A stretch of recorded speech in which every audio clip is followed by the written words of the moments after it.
আজি আমি চাম ক্লাস 8 ম্যাথছৰ অনুশীলনী 6.3 6.3 আজি আমি এই 4 নম্বৰৰ পৰা চাম আগৰ অংক আগৰ ভিডিওত আছে তোমালোকে তাৰ পৰা চাই লব পাৰিবা 4 নম্বৰত কি কৈছে আটাইতকৈ কি ক্ষুদ্ৰতম সংখ্যাৰে পূৰণ কৰিলে তলৰ সংখ্যাৰ প্ৰতিটো পূৰ্ণবৰ্গ হ'ব তাৰ মানে ইয়াত কিছুমান সংখ্যা দিয়া আছে সেই সংখ্যাত যে আটাইতকৈ কি ক্ষুদ্ৰতম সংখ্যাৰে পূৰণ কৰিলে তাৰ মানে আটাইতকৈ সৰু কোনটো সংখ্যাৰে পূৰণ কৰিলে এই সংখ্যাকেইটা কি হ'ব আমাৰ পূৰ্ণবৰ্গ হ'ব প্ৰথম আমি ইয়াৰ মৌলিক উৎপাদক উলিয়াই লম চাই এক নম্বৰত আছে আটাইতকৈ কি ক্ষুদ্ৰতম সংখ্যাৰে পূৰণ কৰিলে তলৰ সংখ্যা প্ৰতিটো পূৰ্ণবৰ্গ হ'ব তাৰ মানে আটাইতকৈ সৰু সংখ্যা আটাইতকৈ কি সৰু সংখ্যাৰে পূৰণ কৰিলে এই সংখ্যাকেইটা পূৰ্ণবৰ্গ হ'ব পূৰ্ণবৰ্গ কৰিবলৈ হলে আমি প্ৰথম ইয়াৰ মৌলিক উৎপাদক উলিয়াব লাগিব কিমান আছে 15 15 মৌলিক উৎপাদক উলিয়ালে কিমান হ'ব বৰ্গ তাৰ মানে 15 কি লিখিব পাৰি আমি 3 * 5 3 * 5 এটা আমি আগৰ অংকত পাইছিলো যে পূৰ্ণবৰ্গ হ'বলৈ হলে যেটো আমি মৌলিক উৎপাদক উলালো এই সংখ্যাকেইটা জোৰ হিচাপত থাকিব লাগিব ইয়াত চাও আমি ভালকে 3 এটা আছে আৰু 5 এটা আছে ইয়াত 3 টো জোৰ বনাবলৈ হলে ইয়াত আৰু এটা 3 পূৰণ কৰিব লাগিব ইয়াত 3 টো জোৰ বনাবলৈ হলে 3 এটা পূৰণ কৰিব লাগিব আৰু 5 টো জোৰ বনাবলৈ হলে 5 এটা পূৰণ কৰিব লাগিব তাৰ মানে ইয়াত 15 যদি এটা পূৰণ কৰি দিও তেতিয়া সংখ্যাটো কি হৈ যাব আমাৰ পূৰ্ণবৰ্গ হৈ যাব তো লিখিম আমি এতেকে 15 ক 15 এৰে পূৰণ কৰিলে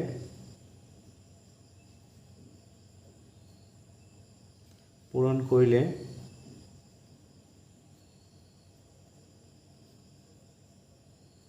15 ক 15 এৰে পূৰণ কৰিলে পূৰ্ণবৰ্গ হ'ব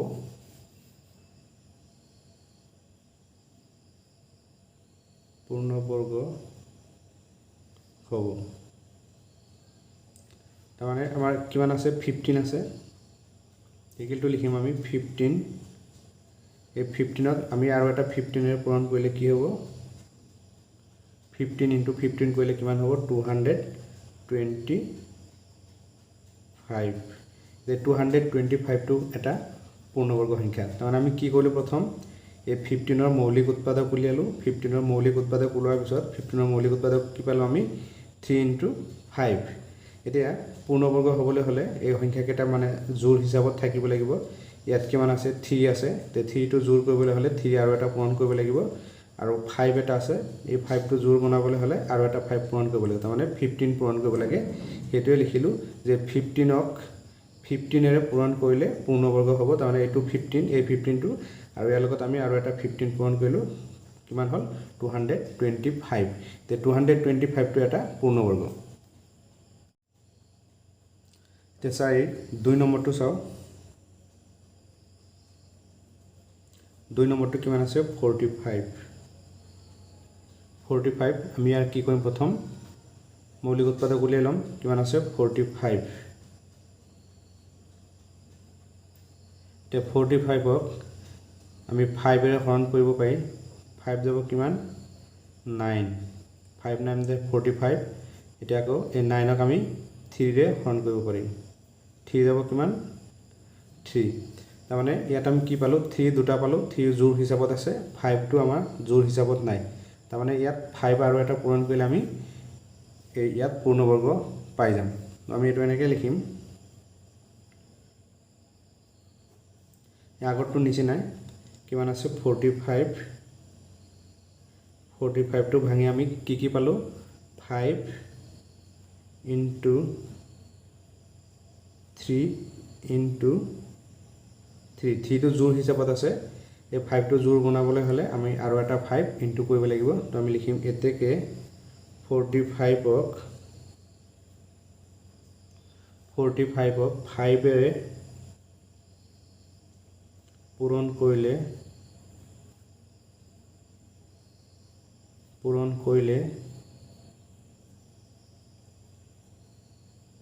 45 ক 5 এৰে পূৰণ কৰিলে পূৰ্ণবৰ্গ হ'ব পূৰ্ণবৰ্গ হ'ব এটা আমি ইয়াত দেখুৱাই দিছোঁ 45 ইনটু এই 5 টো ক'ৰ পৰা পালোঁ আমি যে এই 5 এই 3 টো জোৰ হিচাপত আছে এই 5 টো জোৰ হিচাপত নাই 5 টো জোৰ বনোৱাৰ কাৰণে আমি আৰু এটা 5 লিখিব লাগিব সেই 5 টো ইয়াত পূৰণ কৰি দিম এটা 45 ইনটু 5 কৰিলে কিমান পাম আমি 225 এটো হ'ল 2 নম্বৰ এনসাৰ এই 3 নম্বৰটো কিমান আছে আমাৰ 150 ইয়াৰ আমি মৌলিক উৎপাদক উলিয়াই লওঁ 150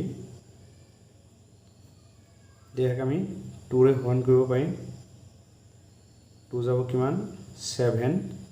কিমান হ'ব 14 থাকিব 110 2 যাব কিমান 5 এতিয়া আকৌ 3 ৰে হৰণ কৰিব পাৰিম 3 যাব কিমান 2 6 1 15 3 যাব কিমান 5 এতিয়া আকৌ 5 ৰে হৰণ কৰিব পাৰি 5 যাব কিমান 5 এতিয়া আমি যদি চাওঁ এই 5 টো জোৰ হিচাপত ওলাইছে 3 টো জোৰ বনাবলৈ হলে 3 এটা ইনটু কৰিব লাগিব আৰু এই 2 জোৰ বনাবলৈ হলে 2 এটা ইনটু কৰিব লাগিব তো আমি লিখিম 150 ইকুৱেল টু আমি কিমান পালো 2 ইনটু 3 ইনটু 5 ইনটু 5 মানে 5 টো জোৰ হিচাপত আছে 3 টো জোৰ বনাবলৈ হলে আমি 3 এটা ইনটু কৰিব লাগিব আৰু 2 টো জোৰ বনাবলৈ হলে 2 এটা ইনটু কৰিব লাগিব তাৰমানে আমি 2 আৰু 3 পূৰণ কৰিলে কিমান হ'ব 6 তাৰমানে এই সংখ্যাটোক আমি যদি 6 এৰে পূৰণ কৰি দিওঁ তেতিয়া কি হ'ব পূৰ্ণবৰ্গ হ'ব আমি লিখি দিম এতেকে 115ক 6 এৰে পূৰণ কৰিলে পূৰ্ণবৰ্গ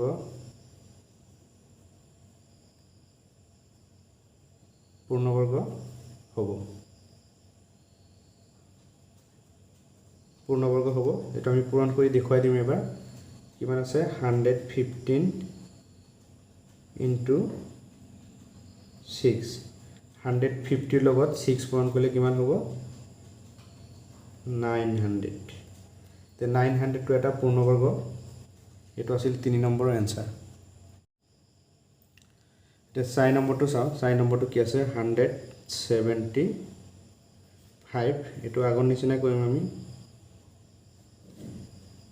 175 তে 175 ইয়াক আমি 5 ৰে হৰণ কৰিব পাৰিম 5 যাব কিমান 3 বাৰ কিমান হ'ব 15 25 ত 5 যাব কিমান 5 আকৌ ইয়াক আমি 5 ৰে হৰণ কৰিব পাৰিম 5 যাব কিমান 7 5 যা কিমান হ'ব 35 আমি 175 ইকুৱেলছ টু কি লিখিব পাৰিম 5 ইনটু 7 এটা 5 টো আমাৰ কি আছে জোৰ হিচাপত আছে এই 7 টো জোৰ বনাবলৈ হলে ইয়াৰ লগত আৰু এটা 7 ইনটু কৰিব লাগিব তাৰমানে এই সংখ্যাটোক যদি আমি 7 এৰে পূৰণ কৰি দিও তেতিয়া পূৰ্ণবৰ্গ হ'ব এতেকে 175ক 7 এৰে পূৰণ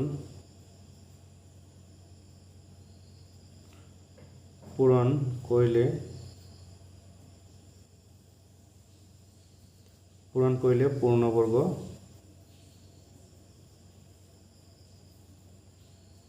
পূৰ্ণবৰ্গ হ'ব 175ক যদি আমি 7 এৰে পূৰণ কৰি দিও তেতিয়া কি হ'ব পূৰ্ণবৰ্গ হ'ব ইকুৱেল টু 175 এটো 7 টো ক'ৰ পৰা আহিলে যে 5 টো জোৰ হিচাপত আছে ইয়াৰ লগত 7 এটা আছে 7 টো জোৰ বনাবলৈ হলে ইয়াৰ লগত আৰু 7 এটা ইনটু কৰিব লাগিব তেতিয়া কি হ'ব এটো জোৰ হৈ যাব আৰু ইফালে পূৰ্ণবৰ্গ হৈ যাব এতিয়া 175 ইনটু 7 কৰিলে আমি কিমান পাম 5 2 12 তাৰমানে 1225 টো এটা পূৰ্ণবৰ্গ মই আৰু এবাৰ কৈ দিছোঁ যে 175 আছে। প্ৰথম আমি কি কৰিলোঁ, ইয়াক মৌলিক উৎপাদক উলিয়ালোঁ বা তাৰপিছত ইয়াৰ মৌলিক উৎপাদক কি পালোঁ, 5 × 7, এই 5 × 7 আমাৰ পূৰ্ণবৰ্গ হ'বলৈ হ'লে এইটো কি হ'ব লাগিব, আমাৰ জোৰ হিচাপত থাকিব লাগিব। কিন্তু 5টো জোৰ হিচাপত আছে, 7টো জোৰ হিচাপত নাই। এই 7টো জোৰ বনাবলৈ হ'লে আমি কি কৰিম, ইয়াৰ লগত আৰু 7 এটা ইনটু কৰিব লাগিব। 7 এটা ইনটু কৰিলে কি হ'ব, এই সংখ্যাটো পূৰ্ণবৰ্গ হৈ যাব। সেইটো আমি লিখিলোঁ যে 175ক 7ৰে পূৰণ কৰিলে পূৰ্ণবৰ্গ হ'ব। 175ক 7ৰে পূৰণ কৰিলে 1225। 1225টো এটা পূৰ্ণবৰ্গ। এতিয়া আমি 5 নম্বৰ চাওঁ। 5ৰ 1 নম্বৰত আছে 8, 15 আৰু 20ৰে হৰণ কৰিব পৰা আটাইতকৈ সৰু পূৰ্ণবৰ্গ সংখ্যাটো নিৰ্ণয় কৰা। তাৰমানে এনেকুৱা এটা পূৰ্ণবৰ্গ সংখ্যা হ'ব লাগে যিটো সংখ্যাক আমি 8ৰে হৰণ কৰিব পাৰি, 15ৰেও হৰণ কৰিব পাৰি আৰু 20ৰেও হৰণ কৰিব পাৰি। তো প্ৰথম আমি কি কৰিম, ইয়াৰ লসাগু উলিয়াই ল'ম। 5ৰ 1,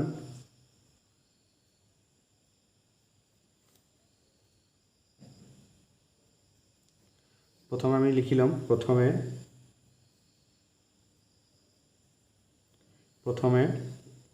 8, 15 আৰু 20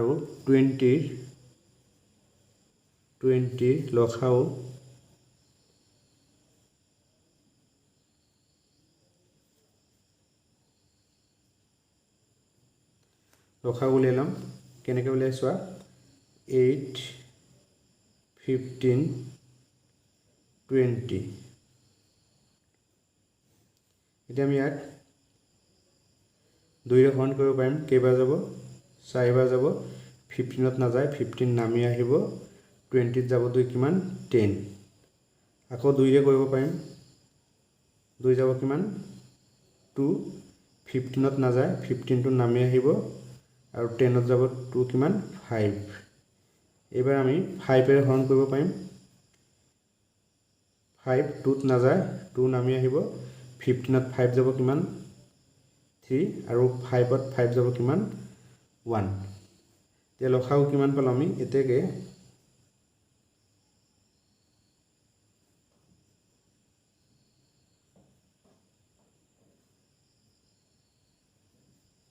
লসাগু সমান কিমান পালোঁ,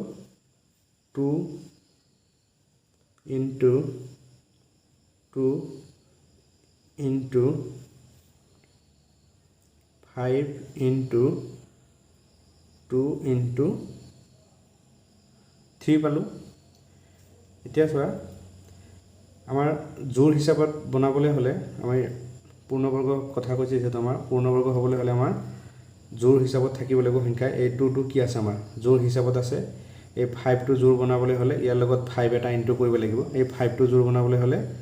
5 এটা ইনটু কৰিব লাগিব। আৰু 2টো জোৰ বনাবলৈ হ'লে 2 এটা ইনটু কৰিব লাগিব। আৰু 3টো জোৰ বনাবলৈ হ'লে 3 এটা ইনটু কৰিব লাগিব। তাৰমানে 2 × 3 কৰিলে কিমান হ'ব, 6। 6 × 5 কৰিলে কিমান হ'ব, 30। তাৰমানে এই সংখ্যাটোৰ লগত যদি আমি 30 এটা পূৰণ কৰি দিওঁ কি হ'ব, এইটো পূৰ্ণবৰ্গ হ'ব। এইটো আমি এনেকৈ লিখিম। এতিয়া এইখিনি পূৰণ কৰিলে আমি কিমান পাম, 120। এইখিনি পূৰণ কৰিলে 120 পাম। এতেকে 8, 15 আৰু 20 আৰু 20, 8, 15 আৰু 20ৰে হৰণ কৰিব পৰা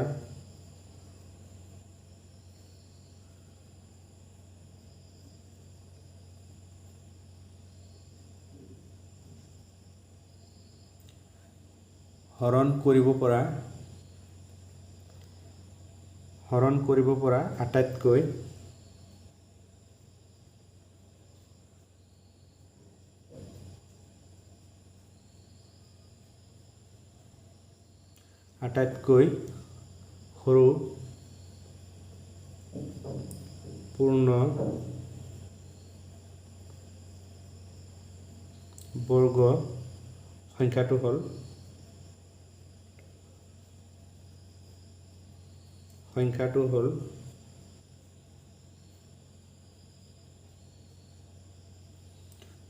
হ'ল কিমান আছে আমাৰ এই 120 আছে এই 122 লিখিলোঁ তাৰপিছত এই 2টো জোৰ হিচাপত আছে এইটো নালাগে আমাৰ এই 5টো জোৰ কৰিবলৈ হ'লে ইয়াৰ লগত কি কৰিব লাগিব 5 এটা পূৰণ কৰিব লাগিব ইনটু আকৌ ইয়াত 2 আছে 2টো জোৰ হিচাপত বনাবলৈ হ'লে ইয়াৰ লগত 2 এটা ইনটু কৰিব লাগিব আৰু এই 3টো জোৰ কৰিবলৈ হ'লে ইয়াত 3 এটা ইনটু কৰিব লাগিব তাৰমানে আমি 30 এটা ইনটু কৰি দিলোঁ এতিয়া 3 ইনটু 2 কৰিলে কিমান হ'ব 6 ইনটু 5 কৰিলে কিমান হ'ব 30 ইনটু 12 কৰিলে কিমান হ'ব 3600 এইখিনি পূৰণ কৰিলে আমি কিমান পালোঁ 3600 এতিয়া এই 36ক আমি 8এৰেও হৰণ কৰিব পাৰিম 15এৰেও হৰণ কৰিব পাৰিম আৰু 20এৰেও হৰণ কৰিব পাৰিম এইটো হ'ল এনসাৰ এতিয়া 5ৰ 2 নম্বৰটো চাওঁ আমি লিখি ল'ম আগৰটো নিচিনা একে প্ৰথমে আমি কি কৰিম 12 তাৰপিছত কি আছে 20 আৰু 25ৰ আমি কি কৰিম এবাৰ লসাগু উলিয়াই ল'ম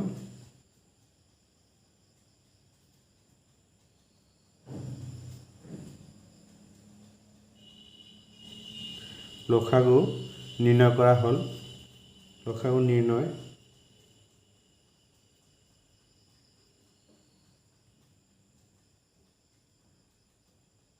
কৰা হ'ল আমি লসাগু উলিয়াই ল'ম 12 তাৰপিছত কিমান আছে 20 আৰু কিমান আছে 25 প্ৰথম আমি ইয়াক 2ৰে হৰণ কৰিম 2 যাব কিমান 6 10 নেযায় 25টো নামি আহিব তাৰপিছত আকৌ 2ৰে হৰণ কৰিম 2 যাব কিমান 3 5 নেযায় 25টো নামি আহিব এইবাৰ আমি 5ৰে হৰণ কৰিম 5 যাব কিমান 3 নাযায় 3 নামি আহিব 1 আৰু কিমান হ'ব 5 এতিয়া আমি এতেকে লসাগু কিমান পালোঁ এতেকে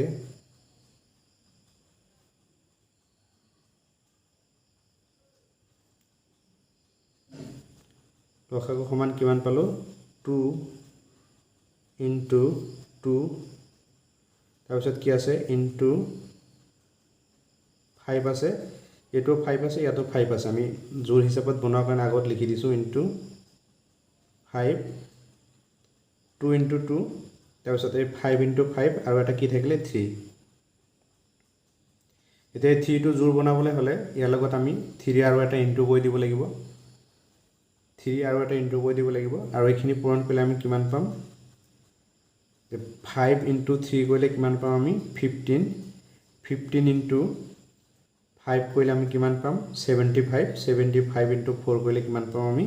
300 পালোঁ এতেকে যেটো আমি কি পালোঁ যে 2 2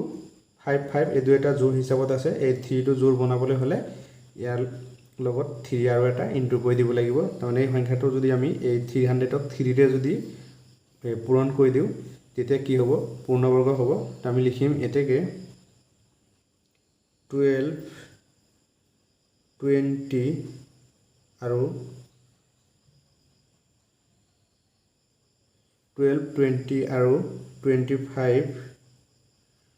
25ৰে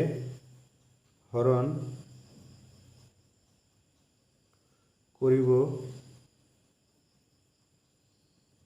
পৰা হৰণ কৰিব পৰা নাবে এনেকৈ লিখি দিব পাৰি যে 12 20 আৰু 25ৰে হৰণ কৰিব পৰা আটাইতকৈ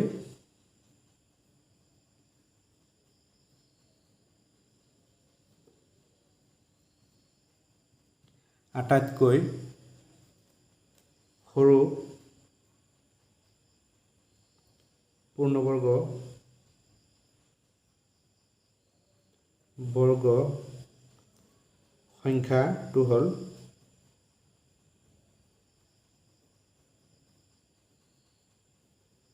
সংখ্যাটো হ'ল